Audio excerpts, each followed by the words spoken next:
Mi casero me dio 48 horas para irme por su novia. Un año después, se puso pálido al ver quién era ahora el dueño del edificio. Hola Reddit, soy Lidia. Tengo 34 años y me gano la vida como traductora autónoma. Y miren, no les voy a mentir, siempre he sido de las que mira cada peso, cada maldito céntimo como si fuera oro. No porque sea tacaña, sino porque la vida me ha enseñado a valorar hasta el último centavo que me gano con el sudor de mi frente. Cada factura que llegaba a fin de mes era un recordatorio constante de que no podía relajarme, de que tenía que seguir adelante, a veces con el estómago apretado por la ansiedad. Valoro cada metro cuadrado que puedo permitirme. Cada rincón de lo que llamo hogar es un logro. Mis ahorros eran mi colchón de seguridad, mi pequeña fortaleza contra la incertidumbre. La vida, y créanme que he tenido mis golpes, me ha enseñado a ser precavida, a no dar nada por sentado, a desconfiar un poco de la buena suerte y a trabajar duro por todo. Durante 3 años, ese refugio, mi hogar, fue un departamento chiquito, de esos que te abrazan apenas entras, en el segundo piso de un edificio viejo pero encantador. Estaba justo en el corazón de Córdoba, Argentina. Era mi nido. Recuerdo el olor a madera vieja mezclado con el café de la mañana que se colaba por la ventana, el sonido de los adoquines de la calle principal cuando pasaba algún auto despistado a la madrugada. Cada mañana, la luz del sol se filtraba por las persianas de madera, dibujando líneas doradas en el suelo de mosaicos, haciendo que ese pequeño espacio se sintiera cálido y mío. Era de esos lugares donde todo el mundo se conoce, el verdulero de la esquina que ya me sabía el pedido, la señora de la limpieza que siempre me regalaba una sonrisa y un «Buen día, señorita Lidia», los vecinos de arriba que me saludaban desde la escalera y los de abajo con los que compartía algún chisme del barrio. Y por supuesto Víctor, mi casero. Él era parte de esa dinámica cotidiana, un pilar más del edificio. Víctor era, en la superficie, el casero ideal. Un tipo encantador, como decían todos en el barrio. Siempre con una sonrisa amplia y una palmada en la espalda, dispuesto a charlar un rato sobre el clima o el fútbol. Siempre y cuando, claro, tuvieras la plata para pagar el alquiler a tiempo y no dieras problemas. Nunca me atrasé un día, ni le di un solo dolor de cabeza. Si algo se rompía, lo arreglaba yo o buscaba un técnico, y no lo molestaba por pequeñeces. Mi contrato era verbal, sí, lo sé. Suena a locura hoy en día. Pero en ese momento, con la confianza que habíamos construido, con los años de puntualidad y sin incidentes, creía que eso bastaba. Creía que mi palabra y la suya, junto con mi historial impecable, eran tan sólidos como cualquier papel sellado. Esa era mi burbuja de seguridad, mi ingenuidad, quizá. Me sentía segura, como si ese acuerdo tácito fuera irrompible. Qué equivocada estaba, che. Pero entonces llegó Celeste. Y miren, al principio no le di mucha importancia. Víctor siempre andaba con alguna chica nueva, pero esta era diferente. No era una más del montón. Esta era la nueva novia de Víctor. Y no era cualquier novia. Era una influencer de esas con miles de seguidores, con el pelo perfectamente peinado, la ropa impecable, y lo más importante, obsesionada con la estética y las redes sociales. Se notaba a la legua. La vi por primera vez un sábado por la mañana, saliendo del departamento de Víctor, ya con su teléfono en mano, buscando el ángulo perfecto para una selfie en el balcón que daba a la calle. Me hizo sentir un escalofrío en la espalda. Su presencia era ruidosa, aunque no dijera una palabra. Era una energía ajena a la calma del edificio. Pronto, sus apariciones dejaron de ser esporádicas. Lo que antes era un edificio con su encanto de viejo barrio, con sus grietas y sus historias, empezó a ser visto por ella como un set. Sí, así, tal cual. Escuchaba a Víctor hablar de potencial, de modernizar, de cómo Celeste tenía una visión para el lugar. Mi estómago se me revolvía cada vez que oía esas palabras. El olor a madera vieja y café, los sonidos familiares, todo eso que hacía de mi edificio un hogar, se estaba desvaneciendo bajo la sombra de un filtro de Instagram. De repente, mi tranquilo edificio de vecinos, donde todos nos conocíamos y nos sentíamos seguros, comenzó a sentirse como un escenario para las aspiraciones de una extraña, como si mi vida allí fuera solo un extra en su película perfectamente curada. Sentía la invasión en cada rincón, en cada pasillo donde la veía posar, o mirar con esa expresión de «esto podría ser mejor». Y ahí fue cuando empezaron las señales inquietantes. Al principio, eran pequeñas cosas, un cambio en las luces del pasillo, la pintura de la entrada con un tono que no pegaba ni con cola con el resto del estilo. Luego empezaron a hablar de reformas en voz alta, en el portal, como si todos tuviéramos que ser partícipes de sus grandiosos planes. Celeste paseaba por los pasillos con ese aire de decoradora de interiores, mirando todo con ojos críticos, como si cada rincón de lo que era mi hogar, cada centímetro de mi vida, fuera solo un posible telón de fondo para sus fotos. Se me erizaba la piel cada vez que la veía. Sentía una tensión extraña en el aire, como si una cuenta regresiva invisible hubiera comenzado. Como si mi vida allí tuviera fecha de caducidad, sin que nadie me hubiera avisado ni me hubiera dado una explicación. Una sensación horrible de que mi tiempo en ese lugar que tanto amaba, mi refugio, se estaba acabando, y yo no podía hacer nada para detenerlo. La ansiedad se me instaló en el pecho, un nudo constante. Sabía que algo no andaba bien, que esa armonía precaria que había construido con Víctor estaba a punto de romperse. Y todo por una influencer y sus benditas visiones. Lo veía venir, lo sentía en los huesos. Y eso era lo peor, la espera, la incertidumbre, la sensación de que se cocinaba algo a mis espaldas. Un martes por la tarde, la tranquilidad de mi pequeño refugio se rompió con un golpe seco en la puerta. Estaba sumergida en una traducción, con los auriculares puestos y un café humeante al lado. Al principio, lo ignoré, esperando que fuera algún vecino despistado, pero el golpe se repitió, más fuerte, con una insistencia que me puso los nervios de punta. Me quité los auriculares. El corazón ya se me había subido a la garganta. Esa sensación de algo malo va a pasar me invadió el pecho. Abrí la puerta solo un resquicio, y ahí estaba Víctor. Tenía esa sonrisa incómoda que sabes que trae malas noticias, esa que no llega a los ojos, y un papel en la mano. Lo vi. Un folio blanco, sin membrete, doblado por la mitad. Mis palmas empezaron a sudar frío. Lidia, mira. La cosa es que necesito el departamento. Soltó sin rodeos, como si me estuviera pidiendo la hora o un poco de sal. La voz, demasiado casual, casi alegre, me hizo un ruido espantoso en la cabeza. Celeste y yo vamos a reformar este piso y ponerlo más mono, para alquilarlo por temporada. Queremos algo moderno, ¿viste? Para la gente que viene de afuera. Mis ojos se abrieron como platos. ¿Reformar? ¿Alquilar por temporada? Sentí un mareo repentino, un zumbido en los oídos que casi no me dejaba escuchar lo que venía después. Así que, te doy 48 horas para irte, ¿sí? El sí final, dicho con esa falsa cordialidad, fue como un puñetazo directo en el estómago. ¿48 horas? ¿Estaba de joda? Mi hogar, mi vida, reducida a un capricho y un plazo de 2 días. El papel que sostenía me parecía un chiste de mal gusto. Era un simple borrador, sin ningún valor legal, pero en ese momento, con su cara de póker, se sintió como una sentencia. Me quedé en shock, con la boca seca. Mi cerebro intentaba procesar la brutalidad de sus palabras. «¿48 horas no es legal ni humano, Víctor?» Le espeté, intentando que mi voz no temblara, aunque por dentro sentía que me iba a desmoronar. Mi corazón latía tan fuerte que creí que se me iba a salir del pecho. Él se encogió de hombros, con una frialdad que aún me duele hasta lo más profundo de los huesos. «Bueno, si te pones complicada, prefiero que te vayas sin drama. Siempre encuentras algo.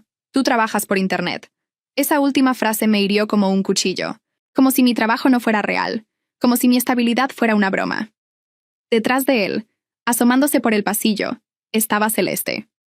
No dijo una palabra, ni un simple gesto de disculpa o empatía. Solo miraba el interior de mi casa con esos ojos de decoradora de interiores, como si estuviera eligiendo muebles en una tienda.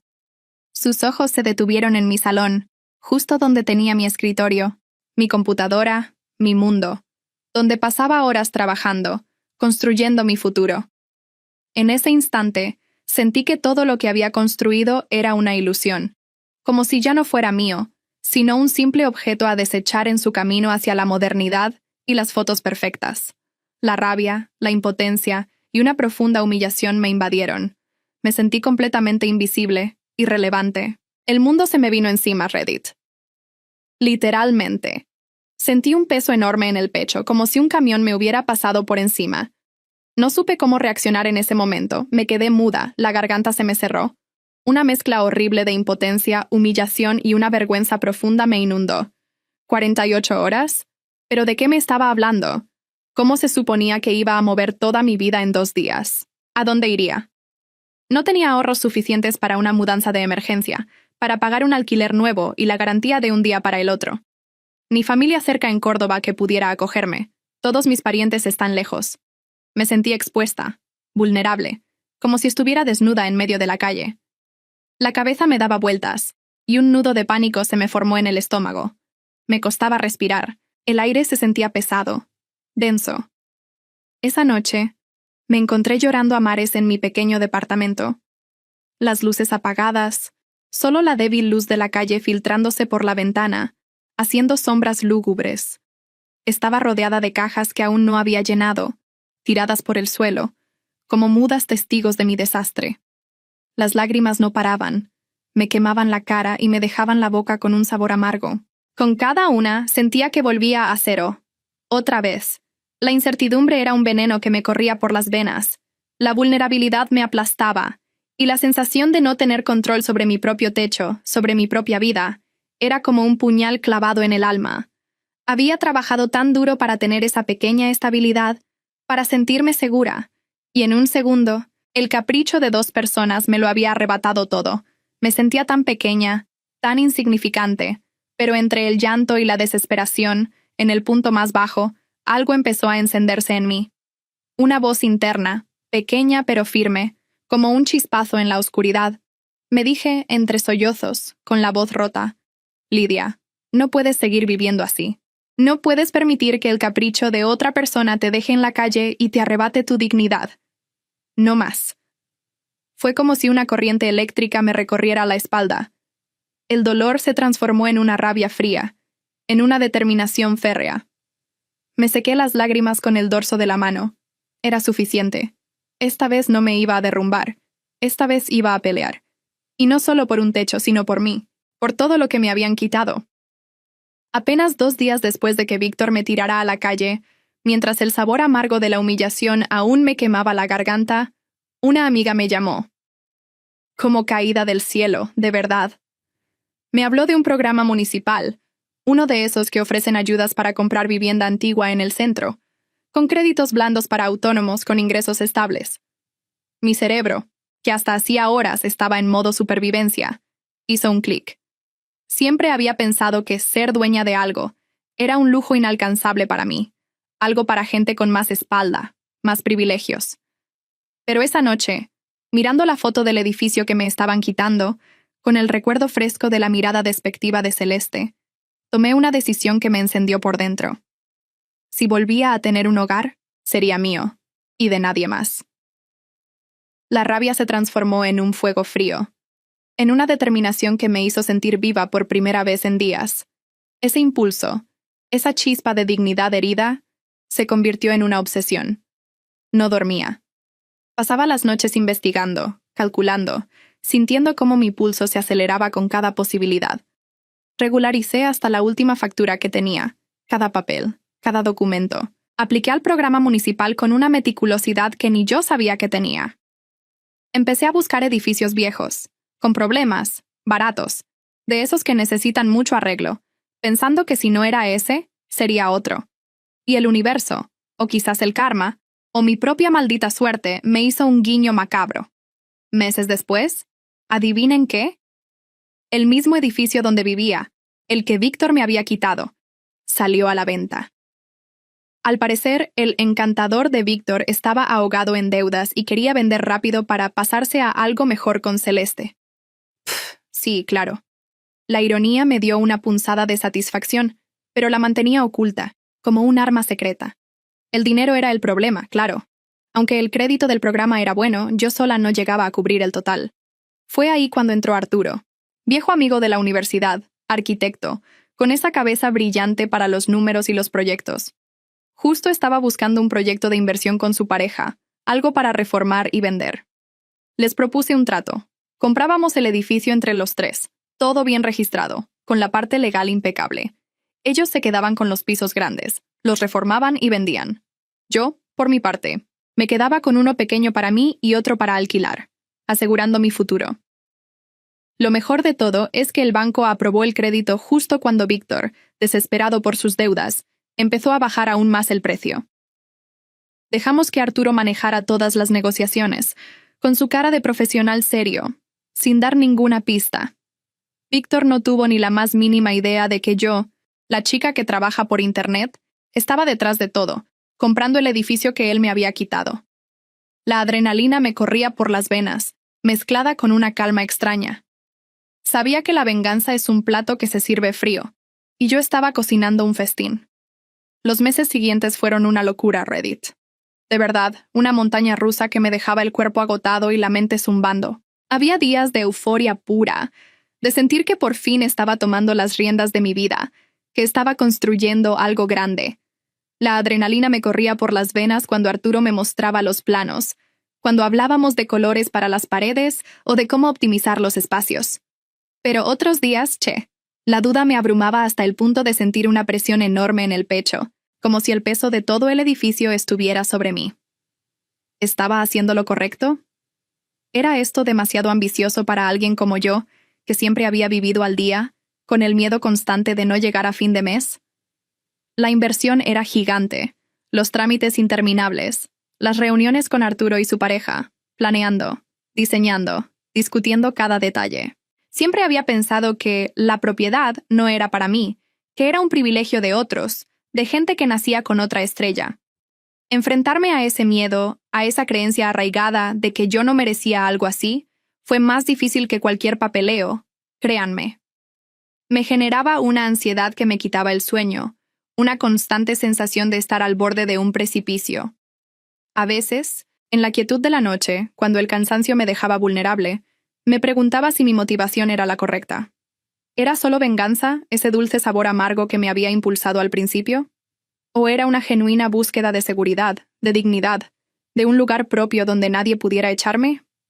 La línea era borrosa, y me costaba distinguir dónde terminaba una cosa y empezaba la otra. Sabía que había una parte de mí que quería ver la cara de Víctor, que quería que entendiera, en carne propia, lo que me había hecho. Quería que sintiera esa misma humillación. ¿Estaba bien usar ese resentimiento como combustible para construir algo tan grande? ¿Eso me convertía en una mala persona, en una ahita encubierta? La cabeza me daba vueltas con esas preguntas, y el corazón se me apretaba. Pero cada vez que la duda me carcomía, cuando el miedo a fracasar amenazaba con paralizarme, recordaba la impotencia de esa noche llorando entre cajas vacías, el sabor de mis propias lágrimas, la sensación de no tener control sobre nada. Y recordaba la claridad que me invadió en ese momento. No se trataba solo de un techo, se trataba de dignidad, de no permitir que nadie más me pisoteara, de no ser un títere en el capricho ajeno. Y esa convicción, ese fuego interno que se había encendido en mi pecho, era lo que me mantenía en pie, lo que me hacía creer que, a pesar de las dudas, a pesar del vértigo, estaba caminando en la dirección correcta. Era mi escudo, mi motor. Y con eso sabía que podía con todo, aunque temblara. Un año después de que Víctor me echara como a un perro, el karma llamó a su puerta, Reddit. Y no llamó, golpeó con fuerza. Él volvió al edificio, según me contaron los vecinos de siempre, esos que vieron todo y me apoyaron con sus miradas cómplices. Venía a retirar unas cosas de un trastero que le quedaba y, oh, la ironía, a hablar con el nuevo dueño sobre unos impuestos atrasados que le habían llegado. Lo vi bajar al portal desde mi ventana. Se movía con esa arrogancia que siempre tuvo, pero algo en su postura era diferente, más tensa. Bajó al portal, y allí, justo al lado del buzón donde antes estaba el nombre de la administración de siempre, vio un cartel pequeño, discreto, pero inconfundible. Administración. Lidia Torres, propietaria. Lo vi. Se detuvo en seco. Sus ojos se fijaron en mi nombre. Estaba parado, mirándolo fijamente, con una expresión de total confusión en la cara, como si viera un fantasma. Su mandíbula se tensó, y juro que se le cortó la respiración. Y justo en ese momento, como si el universo lo hubiera orquestado para mí, salí yo de mi nuevo departamento, reformado y luminoso, con las llaves tintineando en mi mano. Sentí una descarga de adrenalina, pero por fuera mantuve una calma gélida. Me detuve a unos pocos metros de él, observando su cara. «Hola, Víctor. ¿Buscabas al dueño del edificio?», le pregunté, con una calma que me sorprendió a mí misma, como si fuera la cosa más normal del mundo. Su sonrisa, esa que siempre usaba para salirse con la suya, se le borró al instante. Se puso pálido, más blanco que el papel donde me dio el ultimátum. ¿Esto es una broma? Balbuceó con la voz ahogada, los ojos desorbitados. Para nada, respondí, dejando que mi voz llevara un filo que no se me permitía tener antes. A partir de ahora, cualquier tema lo hablamos por escrito. Y tranquilo, a ti sí te daré más de 48 horas si algún día tienes que salir corriendo. El silencio que siguió, el timbre en su voz al darse cuenta de que había perdido, la forma en que sus ojos se hundieron al comprenderlo todo, fue la mejor melodía que he escuchado en años. La satisfacción me recorrió el cuerpo, una ola fría y dulce a la vez. Ahora Víctor tuvo que firmar un acuerdo para saldar sus deudas con la comunidad, y Celeste, la influencer de las visiones, desapareció del mapa tan pronto como las reformas rápidas para sus fotos se acabaron y la situación se puso fea. Ya no hay rastro de ella ni de sus aires de grandeza. Yo vivo en uno de los departamentos que reformamos, chiquito pero luminoso, con el sol entrando a raudales por el balcón, con la certeza de que nadie, absolutamente nadie, puede echarme por un capricho. El otro lo alquilé a una chica joven que acaba de llegar a la ciudad, con un contrato en regla, un trato justo y tiempo de sobra para acomodarse. Porque aprendí, Reddit, que no se trata solo de ladrillos, sino de dignidad, de no permitir que te pisen. Así que aquí estoy, Reddit. Un año después de sentirme como basura, como un estorbo, soy la dueña de mi propio edificio. La vida da muchas vueltas. ¿Fui demasiado lejos con todo el plan? ¿Estuvo mal que me tomara la justicia por mi mano de esta forma, orquestando todo sin que él supiera quién era la compradora misteriosa? ¿O hice lo correcto al no dejarme pisotear y construir algo propio, incluso si la motivación inicial fue una pizca de dulce venganza? Necesito saberlo. Ahí está.